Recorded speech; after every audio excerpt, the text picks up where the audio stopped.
In Excel, it is possible to change the style of charts in various simple ways. The first step is to select the chart you want to modify.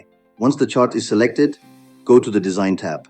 From there, you can choose to change the chart type, such as converting a column chart into a line chart or a pie chart, depending on what best suits your data and purpose.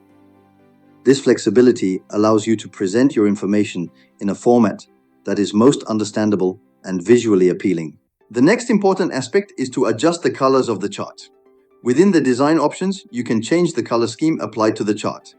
These colors represent the different data series within the chart and can be customized based on your preferences or the way you want to highlight specific data points. Changing colors helps make the chart clearer and more effective in communicating the message behind the data.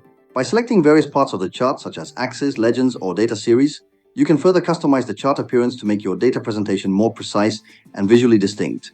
This method ensures that your charts are not only informative, but also easy to interpret at a glance. Overall, mastering these simple steps in Excel for changing chart styles and colors enables you to create charts that clearly and effectively represent your data.